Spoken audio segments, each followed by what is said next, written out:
Friends, welcome back to our channel. आज की इस वीडियो में हम लोग 31 अगस्त के करंट अफेयर्स का रिवीजन करेंगे। फर्स्ट क्वेश्चन है, हाल ही में एशिया का दूसरा सबसे स्वस्थ शहर बनने वाला धूलीखेल शहर कहाँ स्थित है? यह स्थित है नेपाल में।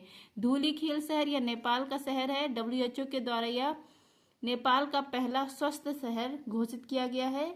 अब स्वस्थ शहर का मतलब क्या होता है कि SDG लक्ष्य को फॉलो कर रहा है, सस्टेनेबल डेवलपमेंट गोल को फॉलो कर रहा है, सतत विकास लक्ष्य को फॉलो कर रहा है। यह टोटल कितने गोल हैं? 17 गोल हैं और 169 लक्ष्य हैं। इसको 2015 से 2030 के बीच में हासिल करना है।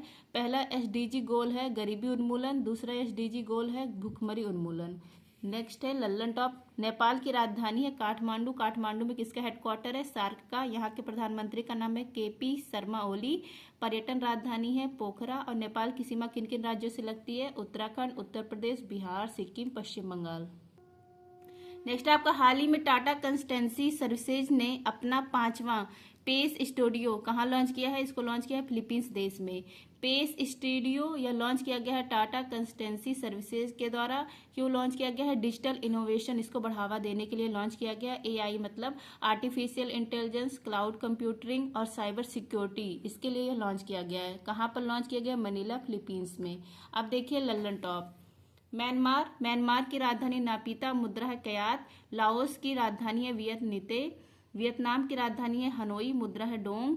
थाईलैंड की राजधानी है बैंकॉक, मुद्रा है बाहत। कंबोडिया की राजधानी नोम्पे। इंडोनेशिया की राजधानी जकार्ता है। मलेशिया की राजधानी कुआलालंपुर है, मुद्रा है रिंगिट। ब्रुनेई इसकी राजधानी है बंदर सेरी बागवान। फिलीपींस की राजधानी मनीला। तिमोर लेस्ते की राजधानी है दिल्ली। सिंगापुर की राजधानी है सिंगापुर सिटी। फ्रेंड्स, जिसको भी टेलीग्राम ज्वाइन करना, आप लोग टेलीग्राम पर सर्च करेंगे @justdoityar, मेरा चैनल आ जाएगा। मैंने PDF संबंधित जानकारी टेलीग्राम पर दी है, आप लोग फॉलो कर सकते हैं। नेक्स्ट आपका, हाल में PM मोदी ने वधवन बंदरगाह की आधारशिला कहाँ रखी है? महाराष्ट्र में रखी है। बधावन बंदरगाह, इसकी आधारशिला PM मोदी ने रखी है। कहाँ पर रखी है? महाराष्ट्र। यहाँ पर पालघर है, यहाँ पर आधारशिला रखी गई है। इसमें कुल खर्चा आएगा 76,000 करोड़ रुपए। गहरे पानी का यह बंदरगाह है बधावन बंदरगाह, और इसका निर्माण किया जाएगा जवाहरलाल नेहरू बंदरगाह प्राधिकरण के द्वारा। इसका उद्देश्य है व्यापार को बढ़ावा देना। लल्लन टॉप है आपका, छत्रपति शिवाजी महाराज, इनकी प्रतिमा बनाई गई थी महाराष्ट्र में, वो ढह गया है। सिंधुदुर्ग जिले में था और राजकोट किला यहाँ पर यह प्रतिमा थी, अब यह ढह गया है।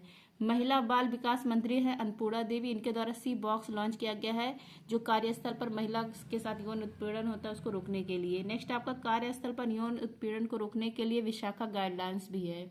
नेक्स्ट आपका, मुद्रा और कांडला। कांडला का नया नाम है दीनदयाल पोर्ट, ये कहाँ पर है? गुजरात में है। मार्मुगोवा पोर्ट गोवा में है। अरब सागर की रानी कहा जाता है कोचिन पोर्ट को, केरल में है। तूतीकोरन और चेन्नई यह तमिलनाडु में है। पारादीप उड़ीसा में है।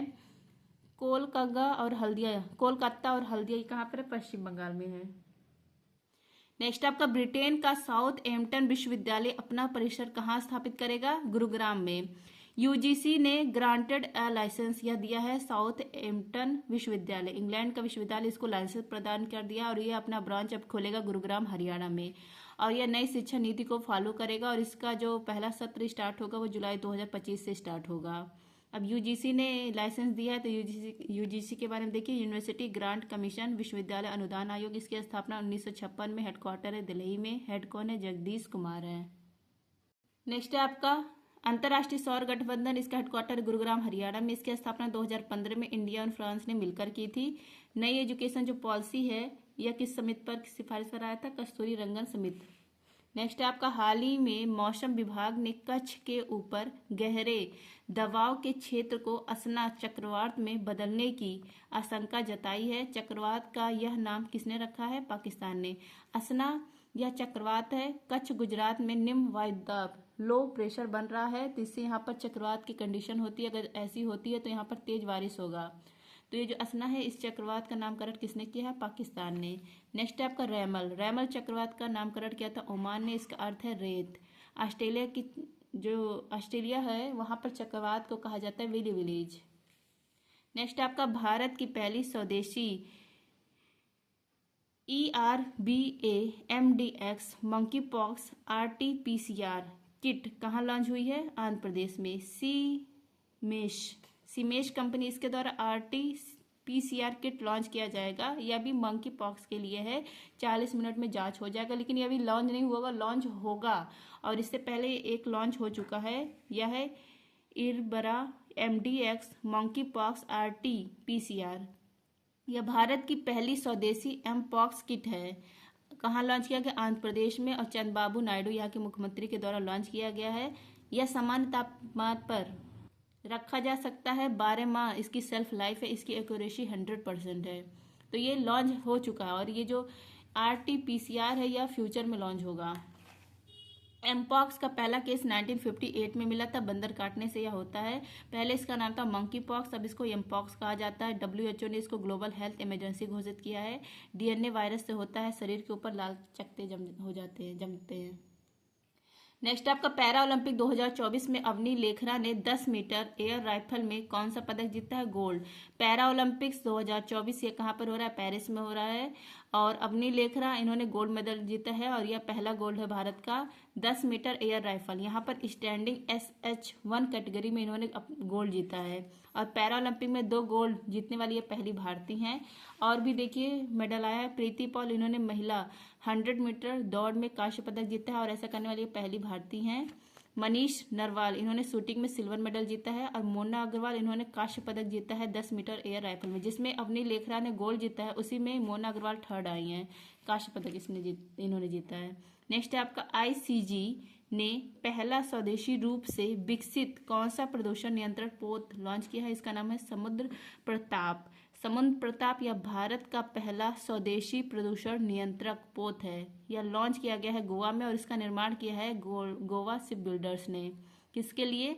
इंडियन कोस्ट गार्ड के लिए लॉन्च किया गया है। नेक्स्ट है, अगर आपसे पूछे कि भारत का सेकंड परमाणु पनडुब्बी यह है INS अरिहंत। लॉन्च किया गया विशाखापट्टनम आंध्र प्रदेश में, करने वाले हैं रक्षा मंत्री, और पहला था INS अरिहंत। नेक्स्ट है आपका केंद्र सरकार ने किसे विस्तारा एयर इंडिया में FDI की मंजूरी दी है? सिंगापुर एयरलाइंस ने। देखिए जो विस्तारा एयरलाइंस है अब इसका विलय हो गया है एयर इंडिया में। एयर इंडिया इसका स्वामित्व किसके पास है? टाटा के पास है। अब विस्तारा एयरलाइंस इसका स्वामित्व 2 देश के पास था, भारत के पास भी, सिंगापुर के पास भी। भारत के पास टाटा के पास था 51%, और सिंगापुर के पास सिंगापुर एयरलाइंस के पास था 49%। तो ये एयर इंडिया टाटा का था, तो इसने कहा कि इसको भी इसमें विलय कर देते हैं। तो जो सिंगापुर एयरलाइंस है वो मान गया। अब जो एयर इंडिया है इसका 25.1% जो हिस्सेदारी है किसके पास आ गई? सिंगापुर के पास आ गई। तो सिंगापुर के पास आ गई है तो हमको FDI मिलेगा। तो FDI की मंजूरी इसी के लिए मिल गई है। तो जो विस्तारा एयरलाइंस है इसका जो अंतिम दिन, यह मतलब अंतिम उड़ान भरेगा 11 नवंबर 2024 को, क्योंकि विस्तारा एयरलाइंस अब किस में विलय हो गया? एयर इंडिया में। और सिंगापुर को हिस्सेदारी कितना मिलेगी? 25.1%। सिंगापुर मान गया। नेक्स्ट है आपका केंद्रीय औद्योगिक सुरक्षा बल का महानिदेशक किसे नियुक्त किया गया है? RS भट्टी को। केंद्रीय औद्योगिक सुरक्षा बल, इसकी स्थापना 1969 में गृह मंत्रालय के अधीन है। इसके हेड है RS भट्टी बने हैं राजविंदर सिंह भट्टी। इन्होंने रिप्लेस किया है नीना सिंह को। इसका काम है एयरपोर्ट और मेट्रो यहाँ पर सिक्योरिटी प्रदान करना। नेक्स्ट आपका BSF के हेड बने हैं दलजीत सिंह चौधरी, और रेलवे बोर्ड इसकी चेयरमैन कौन बने? सतीश कुमार बने। आई होप फ्रेंड्स आप सबको क्लास अच्छी लगी हो। क्लास अच्छी लगी तो please like share and subscribe. धन्यवाद। जय हिंद।